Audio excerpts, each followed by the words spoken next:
Labla sanfɛ a bɛ se ka annonces créer ale ni k'a publier a ka sigida mɔgɔw ye Mali ale ni jamana wɛrɛ.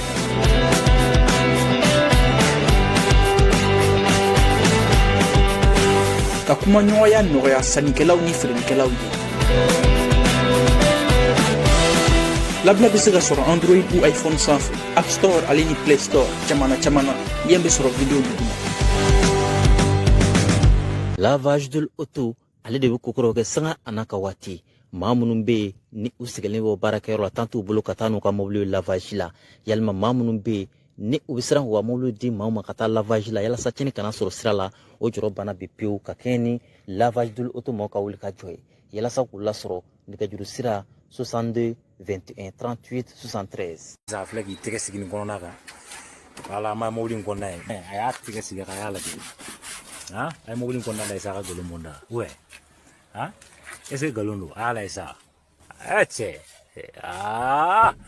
mobili in kɔnɔna n'i kun y'a ye kabako don ala cɛ n ka cɛ kamalen y'i tɛgɛ sigi a kan a y'a lajɛ sa a ka nkalon bɔ n da bon nin ye nin finition de ye sisan a bɛ ka jɔsi entretien bɛɛ kɛra ka ban a bɛ ka jɔsi i m'a ye bon an m'a ye an ma mobili in kɔnɔna ye mais an nana sa a y'an tɛgɛ sigi a kan a y'a lajɛ a ka nkalon bɔ n da sa a y'a lajɛ a cɛ a bɛ ka mana tap cɛ wa mana mobiliw tɛ dɛ mobili filanan filɛ yen fɛ o filɛ kɔfɛ o ye électrique de ye ale bɛ charge de ye essence tɛ k'ale la dɛ a y'a lajɛ minnu fana yira o la sisan ale filɛ charge la nin i m'a ye carburant tɛ k'ale la dɛ ale bɛ charge de ye a filɛ nin ye ka charge nin y'a charge kɛyɔrɔ de ye i m'a ye n ka cɛ an y'an tɛgɛ sigi ale fana kan yan kabako don walayi a y'a lajɛ sa mobili in kabako don walayi n ka cɛ janti ka firi de b'a kɔrɔ a ye mobili yɛrɛ ɲɛfɛla lajɛ a ka nkalon bɔ n da.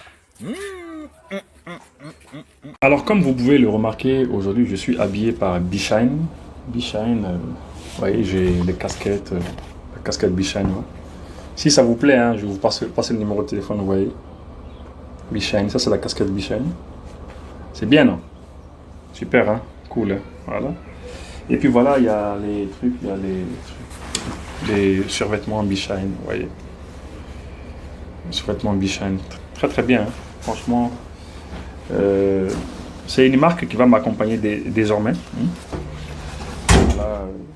En tout cas, il faut vraiment, voilà quoi, il faut être B-Shine comme nous quoi. Voilà, c'est ça. Donc, il y a leur numéro de téléphone qui va apparaître. Vous les appelez, ils sont à Paris et ils sont bien. Comme quoi, tout n'est pas mauvais à Paris.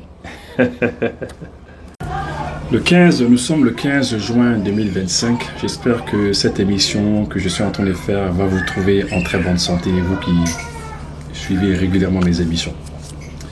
J'espère que ça va très bien et j'espère que vous allez écouter attentivement la réponse que je suis en train d'apporter à Serge Daniel. Serge Daniel, c'est si on peut le dire comme ça, c'est un journaliste. Un journaliste, mais qui est à la solde des États impérialistes. C'est un Béninois et qui travaille à RFI, qui travaille aussi pour TV5, etc. Les médias français, il travaille pour eux. Et c'est quelqu'un qui, malheureusement, il n'a pas pu être comme les Alain Foka. Les gens comme Alain Foka sont des gens vraiment exceptionnels. Oui, Alain Foka, c'est quelqu'un d'exceptionnel parce que c'est quelqu'un qui a su, Alain Foka, c'est quelqu'un qui a su se réinventer. C'est quelqu'un qui a su travailler pour RFI. Et après, il s'est dit non, il s'est dit que mais on ne peut pas mettre des centaines de millions d'euros dans RFI, dans les France 24, TV5, toutes ces chaînes qui sont suivies par les États africains. Et pour rien, on ne peut pas le faire pour rien. On le fait forcément pour quelque chose. Alain Foka a compris que le narratif comptait beaucoup. Le narratif de ces pays occidentaux à travers leurs médias était très important. Et Alain Foka a compris qu'on était en train d'empoisonner l'Afrique avec de faux narratifs, avec de mauvais narratifs, avec des histoires, tout cela pour continuer à nous dominer. Et Alain Foka, à un moment donné, il a claqué la porte, il s'en est allé, il a créé Afromédia. Et c'est ça. C'est la raison pour laquelle on dit très souvent, mieux vaut tôt que tard, mais mieux vaut tard aussi que jamais. Tôt vaut mieux que tard, mais tard vaut mieux que jamais. Alain Foka, on le remercie pour cela. Aujourd'hui, Alain Foka est une école pour nous. C'est une bibliothèque pour nous. C'est un chercheur pour nous. C'est un savant pour nous. Alain Foka, il constitue pour nous en Afrique ici une réserve inépuisable. Une réserve inépuisable. Voilà. Et tant qu'on écoute Alain Foka, on apprend. Et c'est la raison pour laquelle on le remercie. Malheureusement, Serge Daniel n'a pas pu être comme Alain Foka. Serge Daniel, tu es tellement instruit, quelqu'un de cultivé. Hein, comme on le dit en Bambara chez nous, tu es instruit. Tu as le savoir. Tu sais parler, tu t'exprimes parfaitement bien. Mais comment ne pas mettre toutes ces qualités-là au service de l'Afrique? Pourquoi ne pas mettre toutes ces qualités-là, cette brillance, Bishine, cette brillance au service de l'Afrique? Regardez Claudicia. Claudicia, il est instruit. Il est calé, il parle très bien, un excellent animateur, journaliste, il est brillant et il est en train de mettre cela au service de l'Afrique. Voilà. Mais voilà, on ne peut pas compter sur tous nos frères et sœurs. Le Béninois Serge Daniel, qui était ici au Mali, a décidé de répondre à l'armée malienne. Voilà, simplement. Et comment est-ce qu'il répond à l'armée malienne? C'est en fait les terroristes, les groupes armés terroristes du GNIM disent que l'armée n'a pas fait ça. L'armée a dit ça, mais l'armée n'a pas fait ça. Donc Serge Daniel, il répond. Oui, Wassim Nasr, il répond. Lorsque le FLA, le Front de Libération de l'Azawad, dit que ah non, l'armée malienne a dit qu'elle a fait ça, mais en réalité, c'est pas passé comme ça. En réalité, c'est passé autrement. Donc, c'est Serge Daniel qui vient répondre. Il vient répondre. Donc, ce n'est plus, on voit qu'on n'est plus dans le journalisme. On n'est plus dans le journalisme, on n'est plus dans l'information. On n'est plus dans du genre, oui, je vais chercher des informations, je vais traiter un sujet, et puis je vais, non, c'est pas ça. Lui, son job, c'est de répondre à l'armée malienne. Mais c'est pas lui qui répond.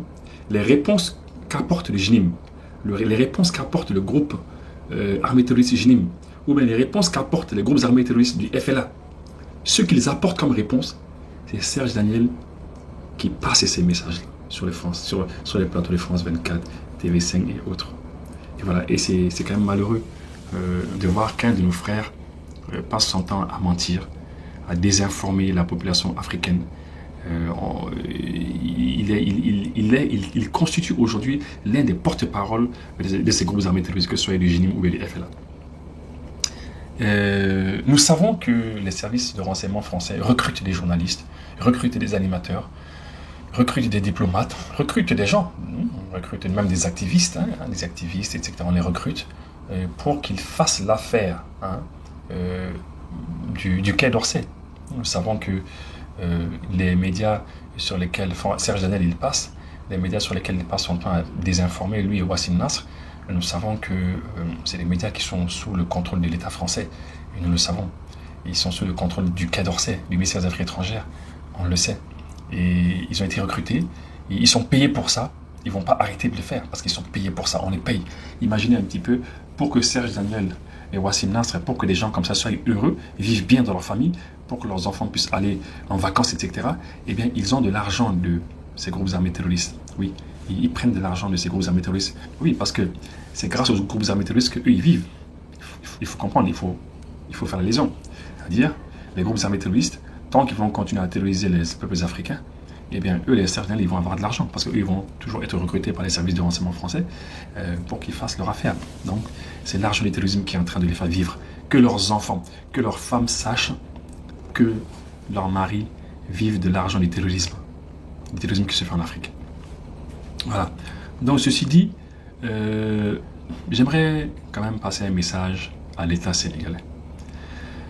Que l'État français laisse Wassim Nasr passer des informations au nom des groupes armés terroristes qui sont dans le Sahel. Que l'État français le laisse faire, on peut comprendre cela. Mais que l'État sénégalais laisse Serge Daniel faire l'apologie du terrorisme à travers les médias français étant au Sénégal, ça quand même, je pense que l'État sénégalais doit essayer de se pencher sur cela. L'État français doit essayer d'écouter un peu ce que Serge Daniel il dit là-bas. Parce que ce que les gens doivent comprendre, ce monsieur, il est au Sénégal. Il est correspondant de RFI et TV5 au Sénégal. Il fait l'apologie du terrorisme étant au Sénégal, sur le territoire sénégalais. Il faut que vous l'écoutiez, vous les Sénégalais, il faut l'écouter. Parce que vous les Sénégalais, vous n'êtes pas différents de nous les Maliens. Vous les Sénégalais, vous n'êtes pas différents des Burkinabés. Vous les Sénégalais, vous n'êtes pas différents des Nigériens. Et vice-versa. Nous aussi, du Mali, du Burkina, du Niger, on n'est pas différents du Sénégal. Nous sommes les mêmes peuples. Il n'y a qu'une seule Afrique. Il n'y a qu'une seule Afrique. Il n'y a pas deux Afriques. Il n'y a pas l'Afrique du Nord, de l'Ouest, de l'Est, du Sud. Non, il n'y a qu'une seule Afrique. Aussi longtemps qu'on va penser qu'il y a plusieurs Afriques, eh bien, on ne va pas s'en sortir. On ne pourra pas s'en sortir parce que ça veut dire qu'on n'a pas compris. Pour les Occidentaux, pour ces pays impérialistes qui sont en train de nous tomber dessus, il y a plusieurs Afriques. Il y a l'Afrique de l'Est, il y a l'Afrique de l'Ouest, il y a l'Afrique du Nord, du Sud, du Centre, de ceci, cela. Mais il ne faut pas que nous, on pense qu'il y a plusieurs Afriques. Il n'y a qu'une seule Afrique. Parce que ces Occidentaux nous prennent pour la même chose. Pour eux, nous sommes les mêmes. Hein. Pour eux, nous sommes les mêmes. Nous sommes la même chose. Pour eux, c'est la même chose. Pour eux, Africain, c'est Africain. Alors, il est temps qu'on comprenne que pour eux, il n'y a pas de différence entre nous. Déstabiliser un pays de l'Afrique, c'est rien pour eux. Endeuiller, envoyer des groupes armés terroristes et tuer dans un pays africain, c'est rien pour eux. Tout pays africain qui ne va pas faire ce qu'ils veulent, ils vont vous faire la même chose qu'ils sont en train de faire dans l'US. C'est clair. C'est très clair cela. Et je pense que tout le monde a compris cela. C'est malheureux que quand, par exemple, il y a ces pays impérialistes, quand ils déstabilisent la Côte d'Ivoire, c'est malheureux que les autres pays africains ne s'y intéressent pas. C'est malheureux que lorsqu'ils déstabilisent les pays de l'AES, les autres ne se sentent pas concernés. C'est malheureux que quand ces pays africains, ces pays impérialistes déstabilisent le Sénégal, les autres pays africains, ça ne les concerne pas. Lorsqu'ils déstabilisent la Namibie, ou le Rwanda, ou la RDC, on ne se sent pas concerné. C'est malheureux. Il faut qu'on se sente concerné. Parce qu'il n'y a qu'une seule Afrique. Les Occidentaux disent qu'il y a plusieurs Afriques, mais il n'y a qu'une seule Afrique. On est tous les mêmes pour eux. Bien qu'ils nous disent, oui, il y a l'Afrique de l'Est ici, il y a l'Afrique de l'Ouest qui est différente de l'Afrique centrale. Il y a ceci. Ils le disent dans leurs propos. J'ai entendu une fois le président Macron et certains journalistes français dire que oui, même si on a un peu perdu pied dans l'Afrique de l'Ouest, nous sommes dans l'Afrique de l'Est parce qu'il y a plusieurs Afriques. Il n'y a pas plusieurs Afriques. Il n'y a qu'une seule Afrique. Il n'y a qu'une seule Afrique. Il faut comprendre cela. On doit tous se battre les uns pour les autres. C'est très important. Ceci dit, je vais répondre à Serge Daniel. J'ai une petite vidéo ici que j'ai enregistrée ce matin. Ça concerne l'attaque qu'il y a eu au niveau de entre Anéfis et Aguelhok. C'est dans le nord du Mali. Anéfis et Aguelhok, c'est dans le nord du Mali. Je vais vous faire voir une carte tout de suite. C'est des endroits qui sont situés à 1400, 1500, voire même 1600 km de Bamako. C'est très très loin d'ici. Mais c'est proche aussi parce que c'est le même territoire. Nous sommes les mêmes. Et l'autre jour, notre armée, notre vaillante armée, l'armée malienne, était en train de convoyer. On amenait du matériel militaire vers les Aguelhok, donc vers le nord du Mali, vers les Tessalites, vers la frontière algérienne. On amenait du matériel militaire. Parce que dernièrement, je pense que vous avez tous été témoins de la venue de beaucoup de matériel militaire ici au Mali. Et une partie de ce matériel était en train d'être escorté par l'armée malienne. Et ils ont eu, évidemment, la mauvaise idée, la très mauvaise idée d'attaquer ce convoi. Qui a eu la mauvaise idée d'attaquer ce convoi? Les groupes armés terroristes du Front de Libération d'Azawad. Alors, eux, c'est qui? Je vais vous expliquer très rapidement pour les gens qui ne savent pas. Vous savez, pour dominer le Mali, pour mettre la pression sur le Mali, de l'indépendance à aujourd'hui, l'État français, le pouvoir français, a soutenu des groupes armés terroristes sur notre territoire ici au Mali. De l'indépendance à aujourd'hui, ils les soutiennent. Ils leur donnent tout ce dont ils ont besoin comme armement, comme renseignement, pour qu'ils puissent inquiéter Bamako, pour qu'ils puissent inquiéter l'État malien. Alors, ce sont ces gens-là qui se font appeler le FLA. Mais avant qu'on les appelle le FLA, ils ont changé beaucoup de fois le nom. Hein. Ils ont plein de noms. Ils se sont fait appeler le MNLA, ils se sont fait appeler la CMA. Ils ont tellement de noms que nous-mêmes, on est fatigués maintenant. On ne sait même plus comment on va les appeler. Alors, c'est eux qui se sont fait appeler le FLA, le Front de Libération d'Azawad. Et ces gens-là, eh bien, c'est eux qui ont attaqué le convoi dernièrement. Le convoi militaire de l'armée malienne et de Africa Corps, les Russes, qui étaient en train d'aller à Aguelhok. Et je vous assure, lorsqu'ils ont été attaqués, quand les militaires ont été attaqués, c'était très très dur pour le FLA, le Front de Libération de l'Azawad. C'est très dur. Ils ont perdu beaucoup d'hommes. Ils ont perdu beaucoup de commandants, beaucoup de leaders. Et nous, ici au Mali, on le sait. Et eux-mêmes, ils le savent. Ils ont tué beaucoup de gens. On a vu des lettres et des correspondances que certains ont écrit à Al-Gabas. Al-Gabas est l'un de leurs leaders. Pour lui dire, monsieur Al-Gabas, vous avez fait tuer nos enfants. Vous avez fait tuer nos frères. Vous avez fait tuer nos sœurs. C'est-à-dire, il y a des gens qui ont écrit pour lui dire, voilà, Al-Gabas, tu es en train de faire tuer les gens. On a vu des correspondances comme ça, on a vu des écrits. Et puisque nous sommes tous les mêmes, le peuple malien, c'est le même peuple, eh bien, le nombre de gens qui ont été tués là-bas, on le sait. Mais voilà, mais ils font croire que, en fait, ils n'ont pas été tués. Mais alors qu'on sait, on le sait et ils le savent. Et c'est ça qui est quand même dommage. Parce que tout le monde le sait. Parce que nous sommes tous dans les mêmes groupes WhatsApp. Nous sommes tous dans les mêmes groupes Telegram. Nous sommes tous sur les réseaux sociaux. Nos familles sont interdépendantes. Nos familles sont liées. Lorsqu'il y a décès dans telle famille, il y a des gens de telle famille qui sont engagés avec les groupes armés terroristes. Et on est au courant de tout. Donc avant même que l'armée malienne ne communique sur ces personnes qui ont été tuées, nous on le savait déjà. Bah oui, parce que les Al-Gabas, les Aguintale, etc., tous ces groupes armés terroristes là, qui sont dans le nord du Mali, mais ils ont de la famille à Kidal, ils ont de la famille à Mopti, à Sévaré, ils ont de la famille à Gao, ils en ont à Tombouctou, ils en ont à Bamako, ils en ont partout ici au Mali. Donc on sait ce qui se passe. Tout comme eux aussi, lorsqu'ils arrivent à atteindre certains militaires et à tuer les militaires, ici aussi, nous aussi on le sait. Mais Serge Daniel a essayé de démentir cela. Il a mal démenti cela. On va l'écouter. Du Front de libération de l'Azawad dans le nord du Mali, le FLA revendique une grande victoire, affirmant avoir détruit une partie du convoi et récupéré plusieurs véhicules militaires. D'abord dans le déni, l'armée malienne de son côté évoque désormais une riposte musclée. Vous voyez, par exemple, ici, cette dame, ce qu'elle est en train de dire, c'est faux. Elle dit que l'armée malienne était dans le déni au départ, mais après a évoqué une riposte. Mais c'est pas vrai. Mais je suis désolé, c'est pas vrai. La dame, là, une africaine, de RFI, de France 24, regardez. C'est elle comme ça. Elle a dénommé Fatima, je sais pas quoi. Là. Et c'est une africaine qu'on prend pour jouer de tels rôles. C'est ça. Et celui qui va parler aussi, c'est un africain. Serge Daniel. Oui, on prend des noirs pour jouer ce rôle. Et c'est fait exprès. Elle dit que l'armée était d'abord dans le déni. Comme si l'armée avait démenti d'abord l'attaque et après a dit « Ah non, non, écoutez, l'attaque est vraie, mais on est en train de riposter. » Mais c'est pas vrai.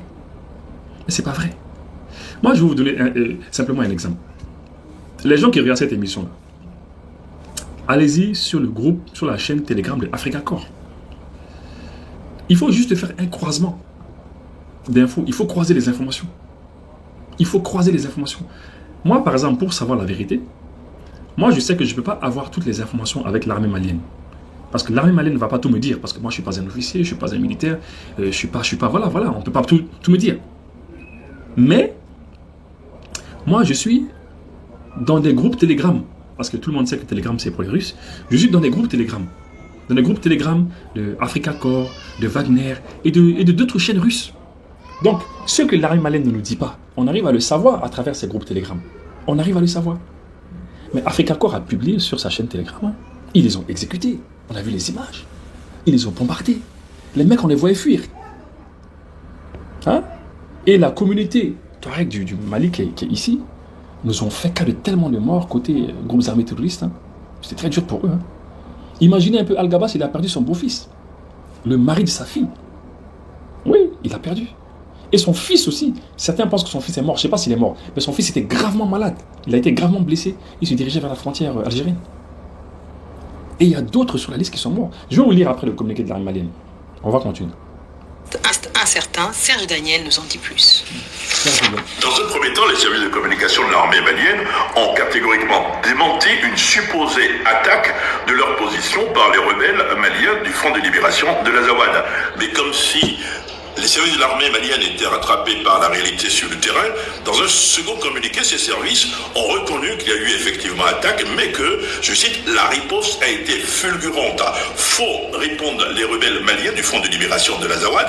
Pour le FLA, la riposte n'a pas été du tout. Vous voyez, là, il fait la communication des groupes armés terroristes ici, étant au Sénégal, parce que les correspondants étant, il passe le message des groupes armés terroristes qui sont en train d'endeuiller le peuple malien depuis plus de 10 ans, 15 ans. Oui, c'est son rôle. Son rôle, à lui, il est payé pour ça. Il est contrôlé, lui, ce monsieur est contrôlé par le Quai d'Orsay. Il est contrôlé par les services secrets français, par les services secrets français. Il passe leur message.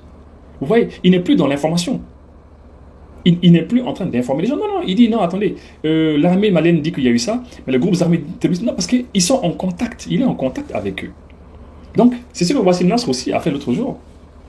Lorsque, à Mao, dans la région de Koutchala, lorsqu'on a tué beaucoup de groupes armés terroristes envoyés par ceux-ci, eh bien, après, lorsqu'ils ont lu le communiqué, les groupes armés terroristes, quand ils ont lu le communiqué de l'armée, ils disent ah non, mais c'est des menteurs là, les gars, ils ont menti, ils ont dit qu'ils ont fait ça. Donc, ils ont contacté les Wassim Nasr, je ne sais pas par quel moyen, évidemment par les services de renseignement, et les Wassim Nasr sont sortis pour dire ah non, l'armée malienne a communiqué, ils ont dit ça, mais c'est pas vrai. Les groupes armés terroristes disent que c'est ça. Vous voyez? Même l'armée malienne et les combattants de Africor, ex-Wagner, ont plutôt subi, je cite, une cuisante défaite. Du matériel militaire aurait été brûlé, des soldats neutralisés. Autre divergence de point de vue, autre divergence sur les versions différentes, cette fois-ci sur le matériel aérien détruit. Selon les rebelles du FLA, un hélicoptère de l'armée malienne aurait été touché vendredi et ce samedi, un autre aurait été carrément abattu. L'armée malienne, de son côté, reconnaît que ce samedi, un de ses appareils de combat a dû atterrir forcé dans la région de Gao, c'est toujours dans le nord, mais pas parce que le FLA a abattu l'avion, mais plutôt à cause de la météo. Vous voyez ce qu'il vient de dire par rapport à l'hélicoptère qui est tombé. D'abord, l'armée malienne n'a pas parlé d'hélicoptère tombé. L'armée malienne a parlé, et je suis en train de chercher le communiqué de l'armée, pour vous montrer que nous, on n'est pas dans la désinformation. L'armée a parlé d'un vecteur aérien. L'armée n'a pas parlé forcément, parce que l'armée, c'est ce qu'elle dit. L'armée ne va pas aller dire le nom du vecteur aérien qui est tombé. Il ne va pas vous dire cela, parce que l'armée ne veut pas que vous sachiez ce qu'on a, simplement. Nous, aujourd'hui, nous pouvons être fiers d'avoir des hélicoptères et des avions, même s'ils tombent parfois. Mais au moins, pour que tes avions et tes hélicoptères tombent, il faut en avoir. Il faut en avoir. Autrefois, les gens que Serge Daniel défendent, notamment l'État français, les services de renseignement français, ces gens, quand ils étaient chez nous ici, on n'avait pas le droit d'avoir des avions. On n'avait pas le droit d'avoir des hélicoptères d'attaque. Hein. Ah non, il n'y avait pas question. À la limite, on pouvait en payer 1, 2, et difficilement. Sous Ibeka, c'était difficile. Hein. Ibeka s'en est plein. Le président Ibeka. Ah non, avec eux, on n'avait pas le droit. Hein. On n'avait pas le droit. Aujourd'hui, avec la Russie, oui, on a beaucoup d'avions, beaucoup d'hélicoptères. Je vais juste vous lire le communiqué. L'état-major général des armées informe l'opinion que dans la matinée du 14 juin 2025, un aéronef de combat de retour d'une mission. On a parlé d'aéronef, on n'a pas dit un hélicoptère, on n'a pas dit un avion de chasse, on n'a pas précisé. Voilà. Un aéronef de combat de retour d'une mission au profit des forces armées maliennes dans le théâtre est de l'opération Nduruloko a effectué un atterrissage forcé dans le fleuve à Gao, non loin de la piste d'atterrissage. Les 2 pilotes ont été récupérés en bonne santé et reçoivent les soins appropriés dans les structures de santé de la place militaire. L'aéronef a été gravement endommagé. Les premières informations indiquent une forte dégradation météorologique, soudaine, avec un fort vent de sable au moment de l'accident. Donc une enquête a été ouverte. Donc quand on dit un aéronef, l'aéronef là, est-ce que on a dit que l'aéronef est un hélicoptère? Est-ce qu'on a dit que c'est un hélicoptère? On n'a pas dit que c'est un hélicoptère. Parce qu'on ne va pas vous dire ce que nous avons. Bah oui. Parce que sinon on vous dit ce que nous avons, bah, ça va vous permettre à vous de savoir ce qu'on a. Alors, la définition d'un aéronef, c'est quoi? On dit qu'un aéronef, c'est un moyen de transport capable de s'élever et de se mouvoir en altitude au sein de l'atmosphère terrestre. Par exemple, ça peut être une montgolfière. Hein? Ça peut être un hélicoptère, ça peut être un avion. Voilà. Ouais, voilà quelques exemples. Donc, est dénommé aéronef pour l'application du présent code, tout appareil capable de se lever ou de circuler dans l'air. Voilà. Donc, nous, on n'a pas précisé. Parce que nous savons que si on vous dit un hélicoptère, vous allez savoir que c'est un hélicoptère. Si on vous dit que c'est un drone, vous allez savoir. Si on vous dit que c'est un Su-24, vous allez savoir que c'est un Su-24. Si on vous dit que c'est un autre bombardier, vous allez savoir, parce que vous voulez savoir ce qu'on a. Le problème de ces gens, ils veulent savoir ce qu'on a. Et nous, on fait tout pour qu'ils ne sachent pas ce qu'on a. C'est ça le problème. Maintenant, quand il dit que les rebelles, les groupes armés terroristes du FLA, du Front de libération de l'Azawad, disent qu'ils ont bombardé notre aéronef. En toute sincérité, hein, moi, vous qui êtes en train de me suivre, moi, je vous en prie, je sais que vous avez un cerveau. Vous m'excusez de l'expression, excusez-moi de l'expression, mais je sais que vous avez un cerveau, vous avez une intelligence. Vous avez de l'intelligence. En toute sincérité, vous avez de l'intelligence. Moi, je vous demande seulement de prendre la carte. Prenez la carte du Mali, là où les combats se sont passés. Les combats se sont passés dans le nord du Mali, entre Aguelok et Anifis. Entre Aguelok et Anifis. Aguelok et Anifis, il faut juste prendre la distance qui sépare Aguelok de Gao. Quand on va sur Google, il nous parle de plus de 450-460 km. Presque 500 km. Vous voyez un hélicoptère. Serge Daniel, il a parlé d'hélicoptère abattu. Il dit que les rebelles, ou encore les terroristes, parce que les Serge Daniel l'appellent les rebelles. Parce que la rébellion, elle est moindre, elle est moins violente que le terrorisme. Mais nous, on les appelle les terroristes. On n'a pas les mêmes manières de les appeler. Pour eux, c'est les rebelles, pour nous, c'est les terroristes. Donc les terroristes du FLA disent qu'ils ont abattu notre aéronef. Mais comment on peut abattre un aéronef? Vers Aguelok? Oui. Et cet aéronef va parcourir 400 et quelques kilomètres, presque 500 kilomètres, venir tomber à Gao. Comment? Si tu l'as abattu à Aguelok, il va tomber à Aguelok. Peut-être 10, 20 mètres, 30 mètres. L'autre jour, l'armée algérienne a bombardé notre drone sur le territoire malien l'autre jour. Le drone est tombé sur le territoire malien. Là où il a été impacté, là où il a été frappé, percuté, il est tombé quelques 10, 15, 20 mètres plus loin. On a donné tous ces détails-là. Donc, on ne peut pas, Serge Daniel, on ne peut pas, je suis désolé, on ne peut pas abattre un avion à Aguelok, dans la zone d'Aguelok, et que cet avion parcourt 400 et quelques kilomètres, 450, 500 kilomètres, presque, pour venir tomber à Gao. Lorsqu'on va sur Google, il faut taper seulement vitesse d'un hélicoptère d'attaque. Puisqu'il parle d'hélicoptère. Il n'a qu'à taper vitesse d'un hélicoptère d'attaque. La vitesse d'un hélicoptère d'attaque, c'est à peu près dans les 300 km à l'heure. Il faut savoir qu'un hélicoptère d'attaque, s'il vole à 300 km à l'heure, ça ne veut pas dire qu'il va démarrer tout de suite et aller à 300. Généralement, votre voiture, si votre voiture va à 200 km à l'heure, à 250 km à l'heure, votre voiture, vous n'allez pas toujours rouler à 200, 240, 280 à l'heure, non. C'est-à-dire, on n'atteint pas généralement la vitesse maximale.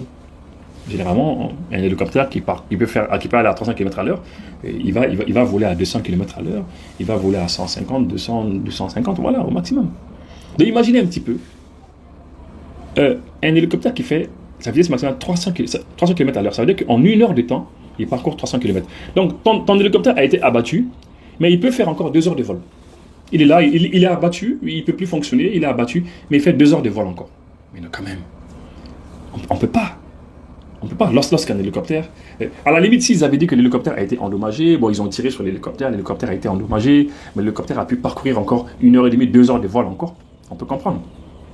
Mais même là encore, hein, lorsqu'un hélicoptère, on lui porte un coup, avec une arme de guerre, je ne pense pas que l'hélicoptère puisse faire encore 2 heures de vol.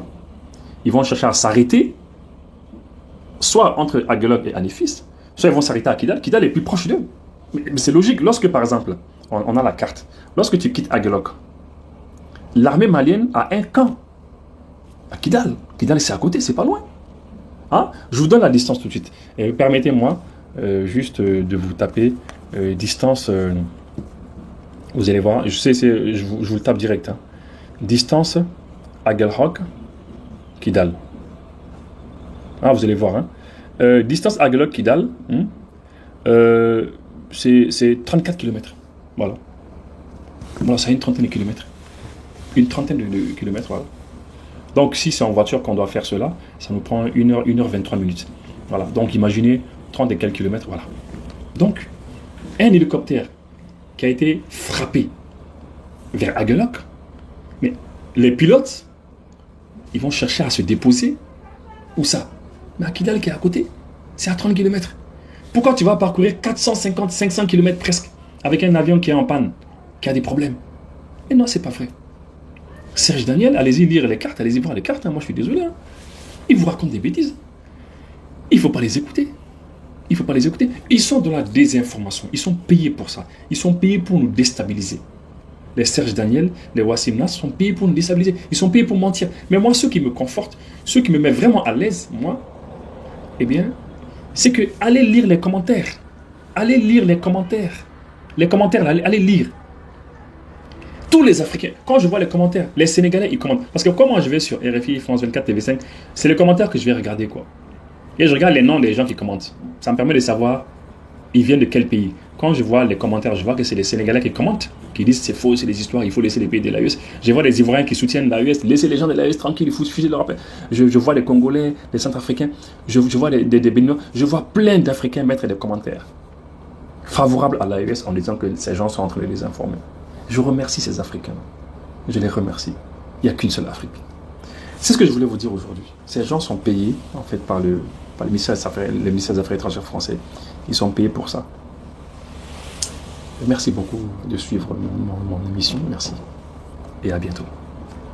Terikɛ n bɛna min f'i ɲɛna n'i bɛ fɛ i ka lafiya yelenko la Sonicra Solar maaw nalen don ni panneau caman de ka fara batterie lithium kan k'a daminɛ puissance fitinin na fo ka se puissance kumabaw ma n'i mago b'a fɛn fɛn la appareil o appareil de bɛ yen nɔ k'a bɛ marcher ni tile ye n'i mago bɔ a sugu o sugu la i senfa joona i ka se Sonicra Solar maaw ka butigi la wa yɔrɔ jan tɛ dɛ a filɛ nin ye Sotiba 3e pont da la. Aw kan ka voyager avion de la aw sera aéroport la a fɔra aw ɲɛna k'aw ka avion bɛ retard la walima a fɔra aw ɲɛna k'aw ka avion tɛna pepepewu walima aw sera a fɔra ko place tɛ avion kɔnɔna la min y'aw sigiyɔrɔ ye walima aw sera aw seyɔrɔ la aw ka minɛnw ma se aw ka minɛn sera dɔ tiɲɛnen n'a kɔnɔ walima dɔ b'a jɛ walima aw ka minɛnw yɛrɛ de ma se pepepewu aw kana siran Solution Airlines bɛ walasa k'aw dɛmɛ nin ko ninnu de la. A ye Solution Airlines wele dɔrɔn an bɛ fɛn bɛɛ lajɛlen kɛ k'aw ka minɛnw ɲini ka taa di aw ma f'aw sigiyɔrɔ la o t'a bannen ka far'o kan an ka baara dɔ bɛ yen an b'a fɔ min ma PMR o kɔrɔ ye an balima minnu bɛ yen ni Ala y'u garizigɛ don nujura la walima i b'a sɔrɔ denmisɛnnin dɔw bɛ kan ka voyager temps bɛrɛ t'u masaw bolo ka t'u bila walima an ka personnalitéw n'an b'a fɔ olu ma u ka VIP n'a ka d'olu ye ka voyager an b'u dɛmɛ ka t'u ɲini f'u ka so ka t'u bila aéroport la mobili dagabana na walima k'u ta ka bɔ aéroport la ka taa n'u ye so.